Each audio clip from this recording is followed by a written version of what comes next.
Monsieur le Président, Madame et Monsieur les juges,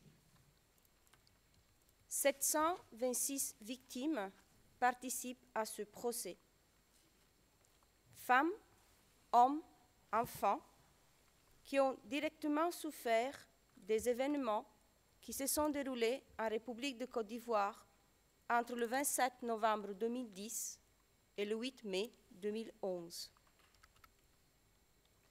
Certaines d'entre elles ont subi des violences physiques, sexuelles et ont été humiliées, portant encore aujourd'hui les traces de cette humiliation qui se traduit en autant de stigmatisation.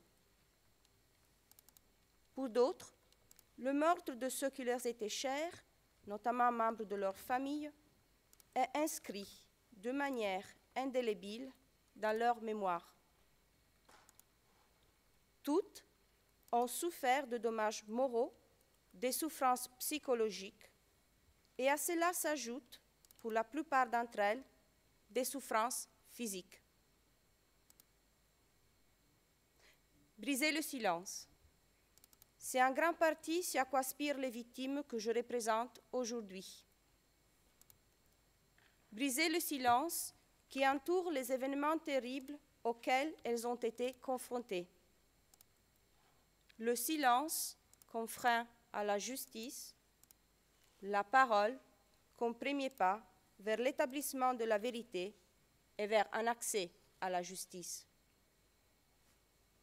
Briser le silence enfin, en mettant des mots sur des actes, en identifiant les crimes qui correspondent aux souffrances et aux dommages qu'elles ont subis, en apportant une réponse à ce qui s'est passé. Les victimes que je représente aujourd'hui témoignent toutes, à travers le récit des événements qui les ont touchées, de la nature particulièrement cruelle des crimes qui les ont accablées, mais également de leur caractère généralisé et systématique. Monsieur le Président, Madame et Monsieur les juges, il serait erroné de dire que les victimes n'ont aucune attente. Elles n'en ont que de légitimes, à l'instar de ce que tout individu a à l'égard d'une cour de justice. Les victimes attendent que la justice un jour soit rendue.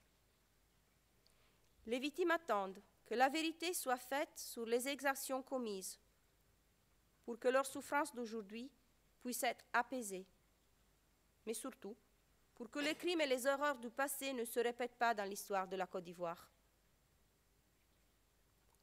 Les victimes attachent à cette procédure une valeur importante, essentiellement pour trois raisons. D'abord, elles estiment que la juridiction nationale n'a pas démontré être capable de mener à bien des enquêtes et des poursuites contre les auteurs allégués des crimes commis lors de la crise post-électorale. S'il est vrai que deux des individus qu'elles estiment être responsables des crimes dont elles ont souffert sont aujourd'hui ici, devant vous, pour être jugés, plusieurs restent impunis et continuent de vivre dans les endroits où les victimes elles-mêmes résident. Deuxièmement, la commission Dialogue, Vérité et Réconciliation, mise en place à l'issue de la crise, dont la mission principale constituait à œuvrer en toute indépendance à la réconciliation et au renforcement de la cohésion sociale entre toutes les communautés vivant en Côte d'Ivoire, n'a pas été, selon la plupart des victimes, à la hauteur des attentes. Troisièmement, la question des réparations pour les victimes reste une chimère. La Commission nationale pour la réconciliation et l'indemnisation des victimes des crises survenues en Côte d'Ivoire a été créée le 24 mars 2015. Le but de la Commission est celui de parachever la mission de la Commission Dialogue, Vérité et Réconciliation et de répondre à l'impératif devoir de réparation qui incombe à l'État vis-à-vis des victimes. Au-delà de cette déclaration des principes, plusieurs questions sensibles restent ouvertes. Qui pourra effectivement bénéficier des réparations? Quelles ressources financières sont effectivement disponibles? En raison des échecs nationaux, tous les espoirs des victimes sont tournés vers la Cour, afin de pouvoir enfin connaître la vérité. Pour les victimes, le droit à la vérité est l'une des composantes du droit à la justice. Dans le processus de mise en œuvre de ce droit, les victimes ont un intérêt central à ce que l'issue de telle procédure apporte de la clarté au sujet de ce qui s'est effectivement passé et comble l'éventuel fossé qui pourrait perdurer entre l'établissement procédural des faits et la vérité elle-même. Les victimes sont des acteurs indépendants des procédures qui se déroulent devant cette Cour. Leurs préoccupations diffèrent de celles de l'accusation, n'en déplaise à la défense. Elles veulent utiliser ce droit qui leur est garanti de contribuer à la recherche et à l'établissement de la vérité. Ce processus passe par la prise de parole, le partage des faits vécus, la reconnaissance des préjudices qu'elles ont subis et des crimes qui en sont à l'origine.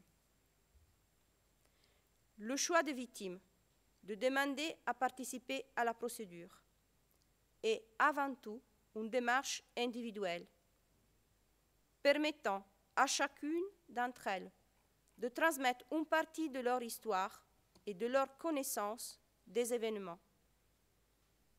Ainsi, tout au long de cette procédure, j'essayerai de vous transmettre les préoccupations individuelles et uniques exprimées par chacune des victimes que je représente.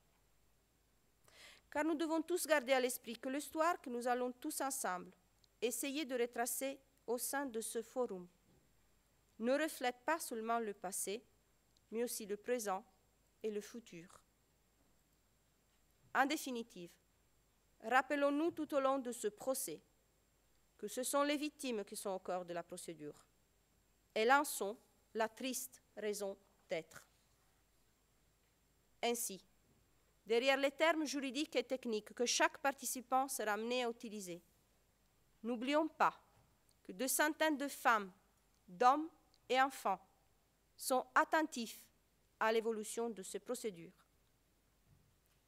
Je peux vous assurer que le fait pour les victimes d'être représentées aujourd'hui et de pouvoir exprimer leur voix dans les procédures constitue en soi un élément de ce que l'on peut qualifier de réparation au sens général du terme et concrètement participe à leur lutte quotidienne pour rétablir le cours de leur vie, ou plutôt la continuer, en devant tenir compte de ce qu'ils ont subi et qui fait désormais partie de leur histoire.